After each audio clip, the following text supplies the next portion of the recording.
நம்முடைய பிதாவாகி தேவனாலும் கர்த்தராய் இயேசு கிறிஸ்துவினாலும் உங்களுக்கு கிருபையும் இரக்கமும் சமாதானமும் உண்டாவதாக.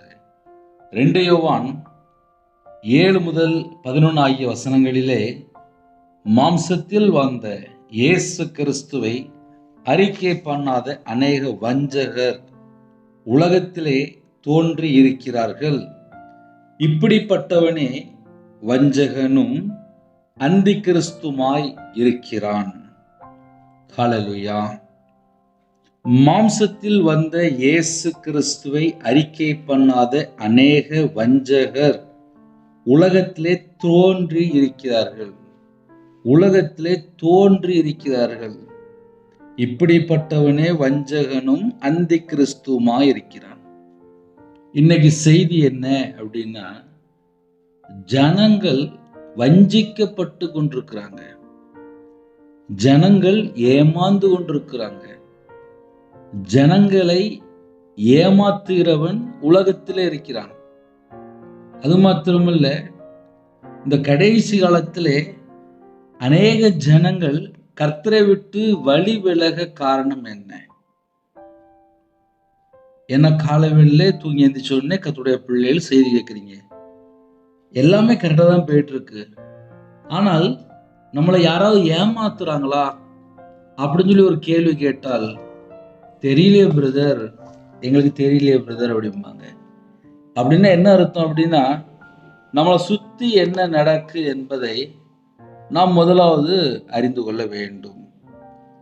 மாம்சத்தில் வந்த இயேசு கிறிஸ்துவை அப்படின்னா என்ன அர்த்தம்? 2000 ஆண்டுகளுக்கு முன்பாக இயேசு கிறிஸ்து இந்த பூமியிலே தேவகுமாரனாக, மனுஷகுமாரனாக நம்மை போல மாம்சத்திலே வெளிப்பட்டார். நம்மளை மீட்டெடுக்க தேவன் மாம்சத்தில் வெளிப்பட்டார். அது மாத்திரமல்ல, நமக்காக பாடுபட்டார், நமக்காக ஜீவனை தந்திருக்கிறார், நமக்காக அடிக்கப்பட்டார், நமக்காக நொறுக்கப்பட்டார், நம்முடைய பாவங்களுக்காக மரித்து, சிலுவையில மரித்து அடக்கம் பண்ணப்பட்டு வேத வாக்கின்படி 3ஆம் நாள் உயிர்த்தெழுந்தார். இந்த சத்தியம் ஒருவேளை உங்களுக்கு தெரியல அப்படின்னா, நீங்க இன்னும் கிறிஸ்துவுக்குள் வரவில்லை என்று அர்த்தம். ஒரு மனுஷன் கிறிஸ்துவுக்குள் இருக்கணும் அப்படின்னா என்ன செய்யணும்? முதல்ல கையில பைபிள் எடுத்து வாசிக்கணும். இந்த கடைசி காலத்தில் இந்த செல்போன் வந்ததுக்கு அப்புறம் நிறைய செய்தி கேட்குறாங்க. ஆவிக்குரிய வாழ்க்கையில வளர்றதுக்கு நிறைய ஊழியக்காரங்க பேசுறாங்க, இல்லைன்னு சொல்லலை. நாங்களே செய்தி ஆன்லைன் மூலியமா தான் அனுப்புறோம். ஆனா நான் என் வீட்டில் நான் பர்சனலா நான் தேவனை தேடாமல் எல்லா செய்தியும் நான் கேட்டுட்டே இருந்தேன். நான் என்னைக்கு எது கரெக்ட் எது தப்புன்னு சொல்லி எப்படி அறிந்து கொள்ள முடியும்? இப்ப நானே உங்கள்கிட்ட பேசுறேன். நான் எங்க வீட்டில் கையில பைபிள் எடுத்து வாசிக்காமல் எது சத்தியம் எது தவறான உபதேசம், யார் நம்மளை ஏமாத்துறாங்க, என்னையும் ஏமாத்திருக்காங்க, நானும் ஏமாந்துருக்கேன். அதனாலதான் சொல்றேன், இந்த கடைசி காலத்துல நிறைய அநேக வஞ்சகர் என்று எழுதப்பட்டிருக்கு. நம்மளை சுத்தி யார் இருக்கிறாங்க அப்படின்னா, அநேக வஞ்சகர் இருக்கிறாங்க. வஞ்சகனும் அந்தி கிறிஸ்துமா இருக்கிறான். இந்த வஞ்சிக்கிற ஜனங்களை ஒரு மனுஷன் கண்டுபிடிச்சா மட்டும்தான் நம்ம ஆவியில இருக்கிறோமா, நம்ம மாம்சத்துல இருக்கிறோமா, நம்ம தேவனோடு தொடர்பு கொள்றோமா, இல்லை மனுஷனோடு தொடர்பு கொள்றோமான்னு சொல்லி முதல்ல கண்டுபிடிக்கணும். நிறைய வேளையில இந்த செல்போன் வந்ததுக்கு அப்புறம் தேவனோடு உள்ள தொடர்பு குறையுது. எப்படின்னே அப்படின்னா, வீட்டில் ஒரு பிரச்சனை வந்த உடனே சின்ன பிள்ளைகளா இருக்கட்டும், முதியோரா இருக்கட்டும், இருக்கிற இடத்துல முழங்கால் போட்டு ஜெபிக்கும்போது தேவன் நேரடியாக நம்ம குடும்பத்தை சந்திப்பார், ஆசீர்வதிப்பார். இப்போ இந்த கடைசி காலத்துல என்ன நடக்கு அப்படின்னா, இந்த வஞ்சகர் என்ன பண்றாங்க அப்படின்னா, சில குடும்பத்துல யார்கிட்டயாவது போய் ஜெபம் பண்ணா சரியா போயிடும் அப்படின்னு சொல்லிட்டு நேராக கிளம்பி போவாங்க. இப்போ என் வாழ்க்கையில் நான் ரட்சிக்கப்படுறதுக்கு முன்பாக, நான் கையில் பைபிள் எடுக்கிறதுக்கு முன்பாக, நானும் என்னையும் சேர்த்தேன், நானும் சில ஊழியக்காரன்கிட்ட போய் ஜெபம் பண்ண போயிருக்கேன். என் வாழ்க்கையில் நான் மாந்திரியத்தில் சிக்கப்பட்டிருந்தேன், மாந்திரியத்தில் கட்டப்பட்டிருந்தேன். அதனால் கட்டுகள் அப்படின்னா என்ன சொல்லி எனக்கு நல்லாவே தெரியும். பாவக்கட்டு இருக்குது, மரணக்கட்டு இருக்குது. துன்மார்க்கமாக வாழும்போது கட்டப்பட்டு தான் இருக்கிறான். இன்னுமாக விக்கிரத்துடைய கட்டு இருக்குது. நான் கட்டப்பட்டிருந்தேன். எனக்கு 2014 நவம்பர் மாதம் எபினேசர் பால்னு சொல்லி திருநெல்வேலிக்கு வந்தாங்க. பாளையங்கோட்டையில் அவங்கள்ட்ட போய் ஜெபிக்கும்போது அன்றைய தினத்தில் தேவன் எனக்கு அந்த கட்டுகளை உடைத்து நீ வெளியில் கொண்டு வந்தார். அதுக்கப்புறம் என்னோடய வாழ்க்கையில் என்ன நடந்துச்சு அப்படின்னா, நான் முதல்ல கையில் பைபிள் எடுத்து வாசிக்க ஆரம்பித்தேன். நிறைய ஊழியக்காரன்கிட்ட ஜெபம் பண்ணியிருக்கேன். நாங்கள் திருநெல்வேலி பகுதியில் இருக்கிறோம். அதனால் எங்களுக்கு 4 மாடி பக்கம். திருநெல்வேலியில் இருக்கும்போது நிறைய இடத்துல போய் ஜெபம் பண்ணியிருக்கேன்.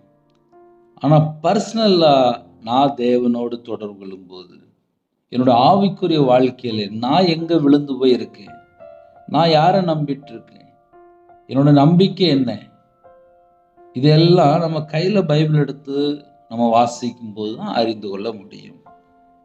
இதையே உங்களுக்கு காலையில் சொல்லித்தரேன் அப்படின்னா, கிறிஸ்துவின் உபதேசத்திலே நிலைத்திராமல் மீறி நடக்கிற எவனும் தேவனை உடையவன் அல்ல. ஐயா, நான் பரலோகத்துக்கு போகணும், இப்போ பரலோகத்துக்கு போகணும்னு சொல்லி இப்போ அந்த பிரச்சனையெல்லாம் இப்போ யாரும் யோசிக்கிறது இல்லை. எனக்கு ஆசீர்வாதம் வேணும், என் குடும்பம் நல்லா இருக்கணும், நான் நல்லா இருக்கணும், அதோட முடிச்சுட்டாங்க. இதையெல்லாம் கிஃப்ட்டு. இந்த பூமியில் நம்ம ஆசீர்வாதமாக இருக்கிறது, சமாதானமாக இருக்கிறதுலாம் தேவன் நமக்கு கொடுத்த கிஃப்ட்டு. கர்த்தருடைய பிள்ளைகள் இந்த பூமியிலே ஆசீர்வாதமாக தான் இருப்பாங்க, சமாதானமாக தான் இருப்பாங்க. அதில் எந்த சந்தேகமும் கிடையாது. அதையும் ஏன் சேர்த்து சொல்லி தரேன் அப்படின்னா, நான் ஊழியத்துக்கு வர்றதுக்கு முன்பாக நான் சின்ன வயசுலேருந்து சர்ச்சுக்கு போன பையன்தான். குடும்பம் நல்லா தான் இருந்துச்சு. என்னைக்கு விக்கிரத்துக்குள்ளே போனானோ அன்னைக்கு சாபத்துக்குள்ளே சிக்கி கொள்கிறேன். அது மாத்திரமல்ல, ரட்சிக்கப்பட்ட அனுபவம் இல்லை, கையில் பைபிள் எடுத்து வாசிக்கிற அந்த ஆவிக்குரிய ஒரு அனுபவம் இல்லை, தனிப்பட்ட முறையில் ஜெபிக்கிற அனுபவம் என்கிட்ட இல்லை. அதனால் என்ன நடந்துச்சு அப்படின்னா, யார் சொன்னாலும் கேட்பேன், யார் எதை பேசினாலும் கேட்பேன். ஆனால் தனிப்பட்ட எனக்கும் தேவனுக்கும் உள்ள தொடர்பு எப்போ வந்துச்சு, நான் கையில் பைபிள் எடுத்து வாசிக்கும் போது நான் எங்கே கர்த்தரை விட்டு வழி விலகி வாழ்கிறேன். இதை என் கூட பரிசுத்த ஆவியானவர் பேசும்போது மட்டும்தான், ஆமாம் நான் உங்களை விட்டு தள்ளி போயிருக்கேன், இதை ஒரு மனுஷன் கண்டுபிடிக்கணும். இதை ஏன் உங்களுக்கு சொல்லித்தரேன் அப்படின்னா, நம்மளை சுற்றி யார் இருக்கிறா அப்படின்னா, அநேக வஞ்சகர் உலகத்திலே தோன்றி இருக்கிறார்கள். இவங்க என்ன செய்வாங்க அப்படின்னா, கர்த்தருடைய வார்த்தையை விட்டு விலக செய்கிறாங்க. அதை எப்படி கண்டுபிடிக்கணும்? மாம்சத்தில் வந்த இயேசு கிறிஸ்துவை அறிக்கை பண்ணாத, மாம்சத்தில் வந்த இயேசு கிறிஸ்துவை எப்படி அறிக்கை பண்ணணும்? இப்போ நாங்கள் திருநெல்வேலி பகுதியில் இருக்கிறோம். 40 நாள் லெந்து காலத்தில் கர்த்தருடைய கிருபையினாலே சில சிஎஸ்ஐ சர்ச்சில் போய் மெசேஜ் கொடுக்க போவேன். இது என்னோடய வாழ்க்கையில் கர்த்தர் ஒரு கிஃப்ட் கொடுத்தாரு. நிறைய பிரசங்கம் கேட்போம். ஆனால் கையில் பைபிள் எடுத்து வாசிக்கும்போது 40 நாள் அப்படின்னாலே இயேசு கிறிஸ்து 40 நாள் உபவாசம் இருந்தார். அதே போல் ஒவ்வொரு வருஷமும் நம்ம தேவனோடு தொடர்பு கொள்றதுக்கு ஒரு 40 நாள் எல்லாவற்றையும் விலக்கி ஒரு நேரமாவது உபவாசம் இருந்து தேவனை தேடும்போது தேவன் செய்த காரியங்கள் என்ன, அவர் நம்ம வாழ்க்கையில் நமக்கு என்னெல்லாம் செய்திருக்கார். முதல்ல தேவன் மாம்சத்தில் வெளிப்பட்டு நம்மை போல இந்த பூமியில 33 ஆண்டுகள் இந்த பூமியில இயேசு கிறிஸ்து வாழ்ந்தார். இன்னைக்கு மாம்சத்தில் வந்த இயேசு கிறிஸ்துவை முதல்ல அறிந்து கொள்ள வேண்டும். ஆவிக்குரிய பிள்ளைகள் உங்களுக்கு சத்தியம் தெரியும். ஆனால் எங்க பிரச்சனை ஆரம்பிக்கு அப்படின்னா, அறிக்கை பண்ணாத அநேக வஞ்சகர். அந்த 2வது லைனை கொஞ்சம் கரெக்டா ஆழமா பிடிக்கணும்.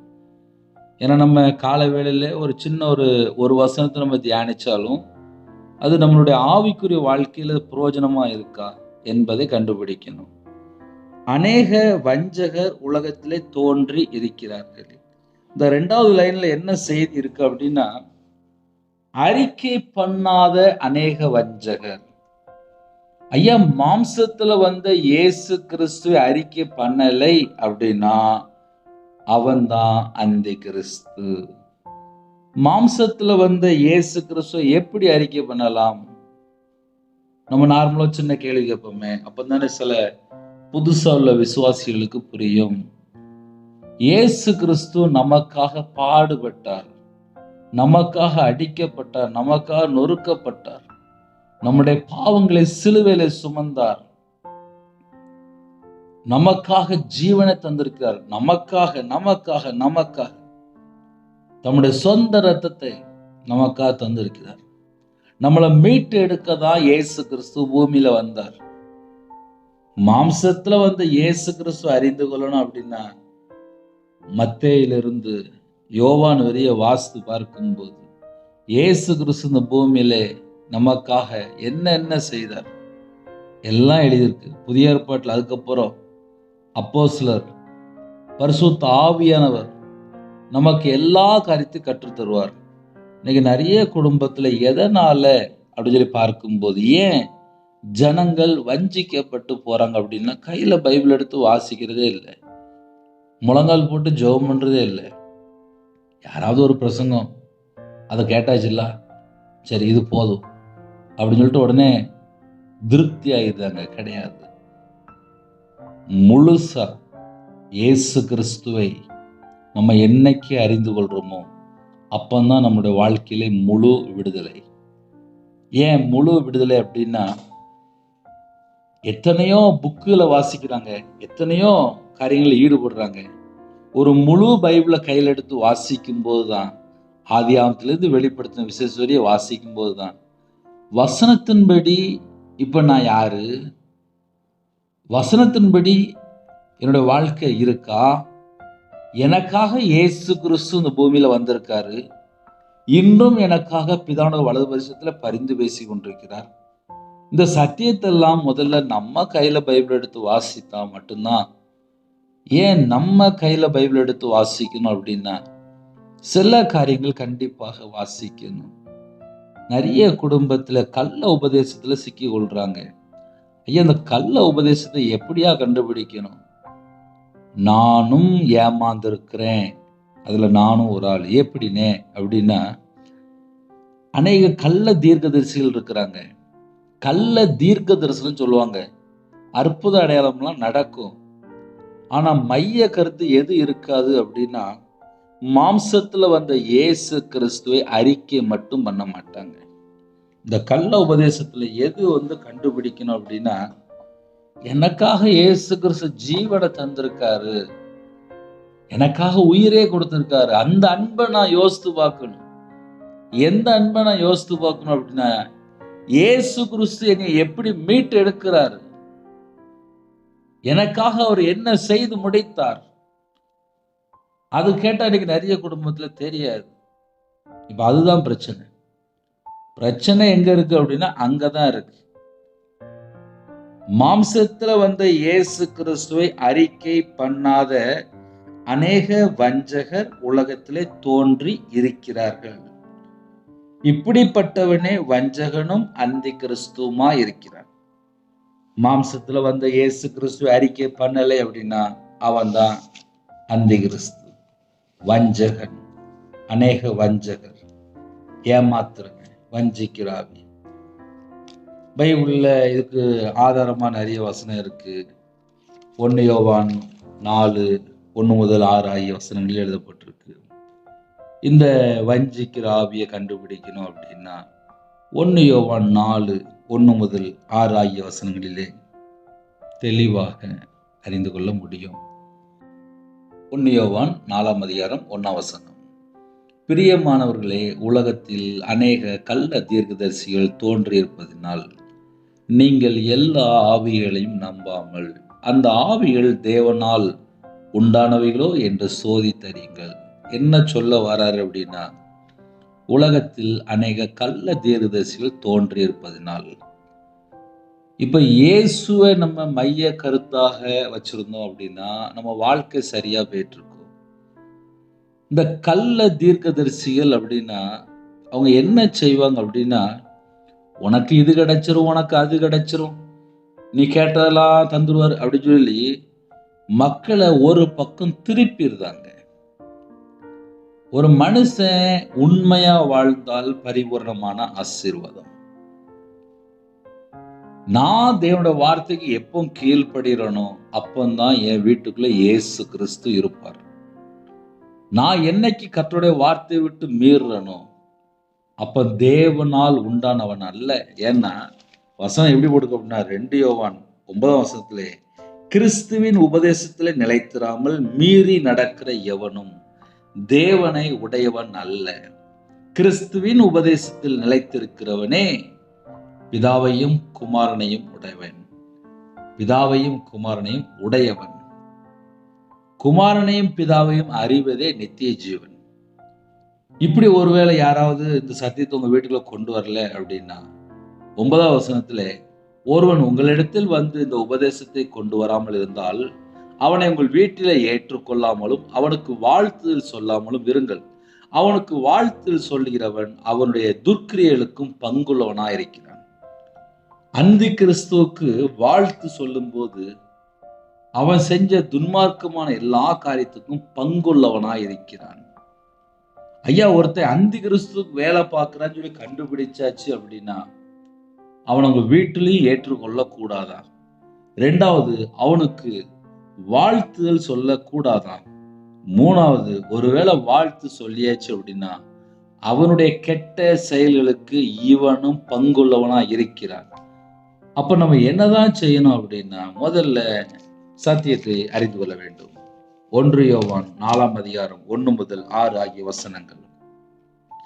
பிரியமானவர்களே, உலகத்தில் அநேக கள்ள தீர்க்கதரிசிகள் தோன்றி இருப்பதினால் நீங்கள் எல்லா ஆவிகளையும் நம்பாமல் அந்த ஆவிகள் தேவனால் உண்டானவைகளோ என்று சோதித்தறியுங்கள். டெஸ்ட் பண்ணி பாருங்க. கடையில போய் ஒரு பால் வாங்குறோம் அப்படின்னா அந்த பால் இன்னைக்கு வந்ததா, டேட் இருக்கா, எக்ஸ்பிரி எப்போ, முதல்ல விசாரிச்சு இல்லை பார்த்து அதுக்கப்புறம் பணம் கொடுக்குறோம். பார்க்கும்போது ஒரு பால் தான், ஆனால் செக் பண்ணி வாங்குறோம். சின்ன பிள்ளை கூட பார்க்கும், டேட் போட்டிருக்கோம். அப்படின்னா என்ன அர்த்தம் அப்படின்னா நம்ம எந்த அளவுக்கு தெளிவாக இருக்கிறோமோ அந்த அளவுக்கு நல்ல பொருள்களை வீட்டுக்கு வாங்கிட்டு வரலாம். அதே போல என் வீட்டுக்குள்ள இயேசு கிறிஸ்து இருக்கிறாருன்னு சொல்லி முதல்ல நான் அறிந்து கொள்ளணும். அதை நம்ம எப்படி கண்டுபிடிக்கணும் அப்படின்னா உலகத்தில் அநேக கள்ள தீர்க்கதரிசிகள் தோன்றி இருப்பதினால் நீங்க எல்லா ஆவிகளையும் நம்பாமல். இதான் நமக்கு ஆவிக்குரிய வாழ்க்கையில வளர்றதுக்கு ஒரு பிரயோஜனமா உள்ள காரியங்கள். நீங்கள் எல்லா ஆவிகளையும் நம்பாமல், நீங்க யாரையும் நம்ப வேண்டாம் அப்படிங்கிறது. அந்த ஆவிகள் தேவனால் உண்டானவைகளோ என்று சோதித்தறிங்கள். அவங்க முதல்ல தேவனால் உண்டானவர்களா அதை கொஞ்சம் டெஸ்ட் பண்ணி பாருங்க அப்படிங்கிறது. அதை எப்படி டெஸ்ட் பண்ணணும்? தேவ ஆவியை நீங்கள் எதினால் அறியலாம் என்றால் மாம்சத்தில் வந்த இயேசு கிறிஸ்துவை அறிக்கை பண்ணிற எந்த ஆவியும் தேவனால் உண்டாயிருக்கிறது. இப்போ நான் மறுபடியும் சொல்லிக்கிட்டே இருக்கேன். மாம்சத்தில் வந்த இயேசு கிறிஸ்து அறிக்கை பண்ணணும். ஏன் பாவத்தை எல்லாம், ஏன் அக்கிரமத்தை எல்லாம், ஏன் தலைமுறை சாவை எல்லாம், எல்லாவற்றையும், என்னுடைய பலவீனம், என்னுடைய நோய், என்னுடைய தூக்கம் எல்லாவற்றையும் தாமே சிலுவையில் சுமந்தார் என்று எழுதப்பட்டிருக்கு. அவரோட ரத்தத்தினால கழுவப்படும் போதுதான் நம்ம சுத்திகரிக்கப்படுகிறோம். இயேசு கிறிஸ்து ரத்தத்தினால கழுவப்படும் போது நம்ம நீதிமானா மாற்றப்படுகிறோம். அவருடைய சரீரம் ஒரே தரம் பலியிடப்பட்டதுனாலே அந்த சத்தத்தின்படி நம்ம எல்லாரும் பரிசுத்தமாக்கப்பட்டு இருக்கிறோம். என் இருதயத்துக்குள்ள இயேசு கிறிஸ்து இருப்பாரானால் நான் பரலோகத்துக்கு போறேன்னு அர்த்தம். மாம்சத்துல வந்து இயேசு கிறிஸ்து நான் அறிக்கை பண்ணணும். எப்போ வரை அறிக்கை பண்ணணும்? முடிவு பரியந்தம். இந்த பூமியில நம்ம ஒவ்வொரு நாளும் நம்ம உலகத்துக்குள்ள போறோம். உலகத்துல போகும்போது நம்ம வாழ்க்கையில எங்கெல்லாம் கரை இருக்கு? கண்ணுல கரை இருக்கா? சிந்தனையில கரை இருக்கா? இதயத்துக்குள்ள கரை இருக்கா? இல்ல கர்த்தர் பிரியமுள்ள இடத்துல போறோமா? இல்ல நம்ம பேசுற வார்த்தையில 100க்கு 100 உண்மை இருக்கா? எல்லாமே நம்ம செக் பண்ணி பார்க்கலாம். எங்கேயாவது ஒரு இடத்துல குறை இருக்கும்போது, "அப்பா, இன்னைக்கு உங்க வார்த்தைய விட்டு நான் விலகிட்டேன்ப்பா. என்னைய மன்னிச்சிருங்கப்பா. உங்க இரத்தத்தினால என்னை கழுவி சுத்திகரிங்கப்பா. நான் இன்னும் உங்க வார்த்தைக்கு முழுசா கீழ்ப்படியலப்பா. என்ட்ட இன்னும் மிஸ்டேக் இருக்குப்பா." ஒவ்வொரு நாளும் நம்ம இருதயத்துக்குள்ளே மாம்சத்துல வந்த இயேசு கிறிஸ்துவை அறிக்கை பண்ணிற எந்த ஆவியும் தேவனால் உண்டாயிருக்கிறது. மாம்சத்தில் வந்த இயேசு கிறிஸ்துவை அறிக்கை பண்ணாத எந்த ஆவியும் தேவனால் உண்டானதல்ல. 1 யோவான் 4ஆம் அதிகாரம் 3ஆம் வசனம். வருமென்று நீங்கள் கேள்விப்பட்ட அந்தி கிறிஸ்துனுடைய ஆவி அதுவே, அது இப்பொழுதே உலகத்தில் இருக்கிறது. இந்த கள்ள உபதேசம், கள்ள தீர்க்கதரிசிகள், அந்தி கிறிஸ்துக்கு வேலை செய்றவங்க மாம்சத்துல வந்த இயேசு கிறிஸ்துவை அறிக்கை பண்ண மாட்டாங்க. ஐயா, இவங்களை நான் எப்படி கண்டுபிடிக்கலாம் அப்படின்னா, பாவத்தை பத்தி பேச மாட்டாங்க. சிம்பிளா நான் உங்களுக்கு சொல்லி தரேன். ஏன்னா இந்த கள்ள ஊழியக்காரங்களை கண்டுபிடிக்கணும். பாவத்தை பத்தி பேசவே மாட்டாங்க. டயலாக் பிரசங்கம் தான் இருக்கும். ஒன் சைடு டீச்சிங்கா இருக்கும். ஒன் சைடு டீச்சிங் அப்படின்னா எப்படி சொல்லலாம்? மாம்சத்துல வந்த இயேசு கிறிஸ்துவை அறிக்கை பண்ண மாட்டாங்க. அது ஒரு பாயிண்ட். அடுத்தாப்புல அதுல 5வது வசனத்துல அழகா எழுத போட்டிருக்கும். அவர்கள் உலகத்துக்குரியவர்கள். யாரு? அந்தி கிறிஸ்துக்கு வேலை செய்றவன். உலகத்துக்குரியவன். ஆகையால் உலகத்துக்குரியவைகளை பேசுகிறார்கள். உலகமும் அவர்களுக்கு செவி கொடுக்கும். ஏன்னா அவன் இயேசு கிறிஸ்துவை அறிந்திருக்க மாட்டாங்க. அதனால அப்படிப்பட்ட ஜனங்கள் அந்தி கிறிஸ்துவுக்கு செவி கொடுப்பாங்க. நாங்கள் தேவனால் உண்டானவர்கள். தேவனை அறிந்தவன் எங்களுக்கு செவி கொடுக்கிறான். நாங்கள் தேவனால் உண்டானவர்கள் அப்படின்னு சொல்லி ஸ்ட்ராங்கா சொல்றாரு. தேவனை அறிந்தவன் மட்டும்தான் எங்களுக்கு செவி கொடுக்கிறான். தேவனால் உண்டாயிராதவன் எங்களுக்கு செவி கொடுக்கிறதில்லை. இதனாலே சத்தியாவி என்னதென்றும் வஞ்சகாவி என்னதென்றும் அறிந்திருக்கிறோம். ஒரு மனுஷன் குமாரனையும் பிதாவையும் அறிந்து கொள்ளும் போது அவங்க முதல்ல சத்தியத்துக்குள்ள வராங்க. ஏன் பாவத்தை எல்லாம் இயேசு கிறிஸ்து சிலுவையில சுமந்தார். அதை ஒரு மனுஷன் புரிந்து கொள்ளணும். அதே போல அறிக்கை பண்ணணுமா? மாம்சத்துல வந்த இயேசு கிறிஸ்துவை அறிக்கை பண்ணணும். இன்னைக்கு அறிக்கை பண்ணாத கள்ள உபதேசங்கள் பெருகிட்டு வருது. தங்களை காமிக்கிறதுக்காக அந்தி கிறிஸ்துனுடைய ஆவியில வர்றாங்க. அவங்க வஞ்சிக்கிற ஆவியாம். இப்படிப்பட்ட ஜனங்கள் இந்த கடைசி காலத்துல இருக்கிறாங்க. அதனால சத்திய ஆவிய என்ன, வஞ்சிக்கிற ஆவி என்ன, இதை முதல்ல அறிந்து கொள்ளணும். அதுக்கு என்ன சொல்லிட்டார் அப்படின்னா, நீங்கள் எல்லா ஆவியும் நம்ப வேண்டாம் அப்படின்ட்டார். ஒருவேளை நீங்க நம்பணும் அப்படின்னா மாம்சத்துல வந்த இயேசு கிறிஸ்துவா அறிக்கை பண்றாங்களா, இதை கொஞ்சம் நம்ம எல்லாருமே கண்டுபிடிக்கணும். ஏன்னா நிறைய வேலையில கர்த்தருடைய பிள்ளைகள் நிறைய செய்தி கேட்போம். ஆனால் அவங்க பேசுனதெல்லாம் கரெக்டாக தானே இருக்கு அப்படிம்பாங்க.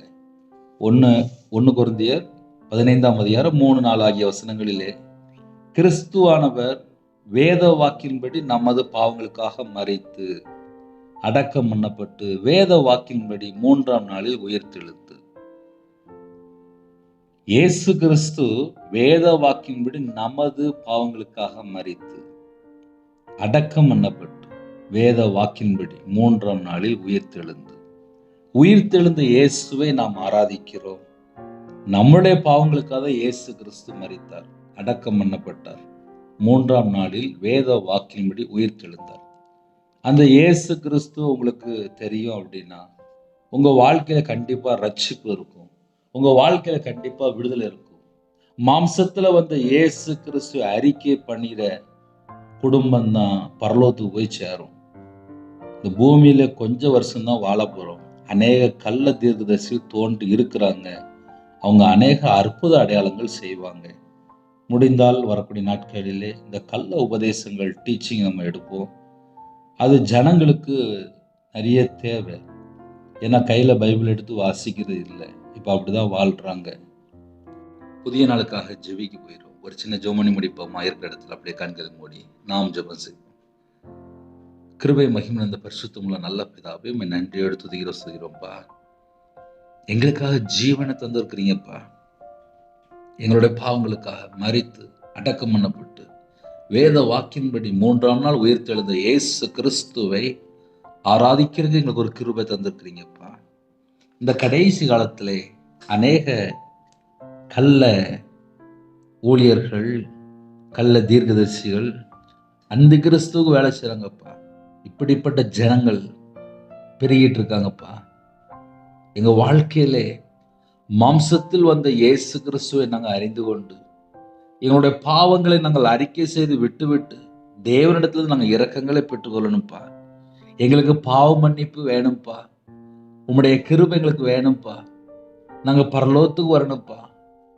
குமாரனையும் பிதாவையும் அறிவதே நித்திய ஜீவன் என்று எழுதப்பட்டிருக்குப்பா.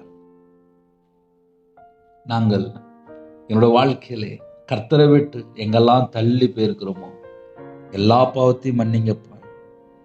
மாம்சத்தில் வந்த இயேசு கிறிஸ்து அறிக்கை பண்ணாத அநேக வஞ்சகர் உலகத்திலே தோன்றி இருக்கிறார்கள் என்று எழுதப்பட்டிருப்பா.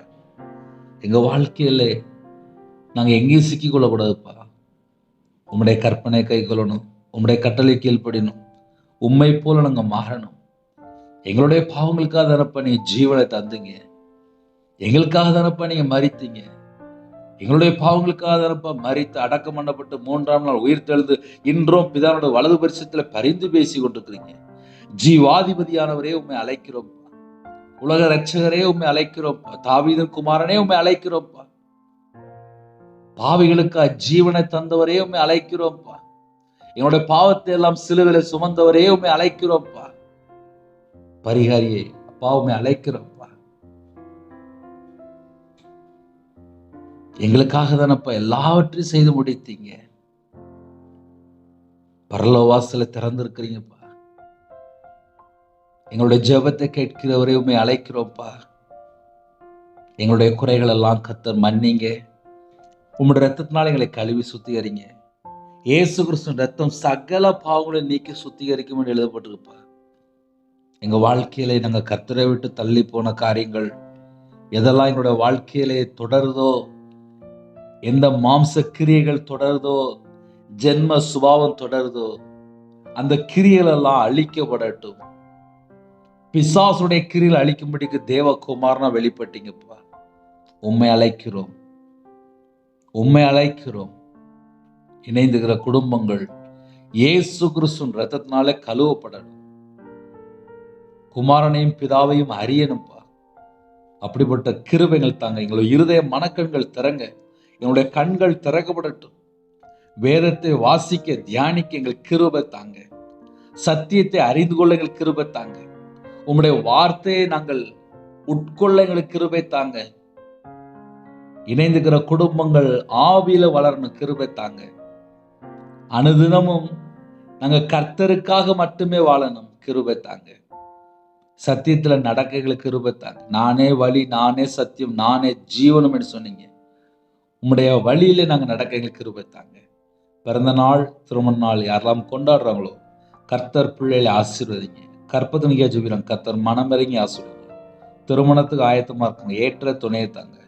உங்க பிள்ளைகள் வெளியில புறப்படுறாங்க, முன்னும் பின்னுமா தேவ தூதரை நிப்பாட்டுங்க. இன்னைக்குள்ள தேவைகளை சந்திங்க. கடன் பிரச்சனை எல்லாவற்றையும் மாற்றி போட்டுருங்க. சரீரத்துல பலவீனத்தோடு வியாதியோடு யாரெல்லாம் ஜெபிக்கிறாங்களோ கர்த்தர் உங்களுடைய தலைமுறை கரத்தினால தொட்டு சுகமாக்கி பூரண சுகம் தாங்க. இந்த நாளை எங்களுக்கு ஆசீர்வதித்தாங்க. யாரெல்லாம் இணைந்துக்காங்களோ கையின் கீழில் ஆசீர்வதிங்க, அப்பத்தின் தண்ணீர் ஆசீர்வதிங்க, சிரசு மேல ஆசீர்வாதத்தை வைங்க. குடும்பத்துக்குள்ளே சமாதானத்தை தாங்க, ஒருமனப்பட்ட ஆவியை தாங்க. ரட்சிக்கப்பட்ட பிள்ளைகளா இருக்கணும்ப்பா. மனம் திரும்பி பாவ மன்னிப்பை பெற்றுக்கொள்ளணும்ப்பா. சிறு பிள்ளை போல மாறணும்ப்பா. நாங்க நித்திய ஜீவனுக்கு பங்குள்ள பிள்ளைகளா இருக்கணும்ப்பா. கிறிஸ்துவின் அப்பா பிள்ளைகளா இருக்கணும்ப்பா. உலகத்துக்கு ஒத்த வேஷம் தரிக்க கூடாதுப்பா. எங்களுக்கு கிருபை தாங்க. இந்த நாளை எங்களுக்கு ஆசீர்வதித்தாங்க. தேவன் அருளி அப்பம் மினிஸ்டர் மூலியமாக இணைந்துகிற குடும்பங்கள் ஆட்டுக்குட்டியின் ரத்தத்தினாலே கழுவப்பட்டு அப்பா ஆசீர்வதிக்கப்படணும்ப்பா. கர்த்தர் பொறுப்படுத்துங்க. இயேசு கிறிஸ்துவின் பிதாவே, ஆமென். தேவனுக்கு மகிமையுண்டாவதாக. கிறிஸ்துவுக்குள் பிரியமானவர்களே, என் பேர் ரவிராஜ். 9442504351. என்ற நம்பர் தொடர்ந்தால் உங்களுக்காக ஜெபிப்பேன். God bless you. எனக்காக ஜெபித்துக் கொள்ளுங்கள்.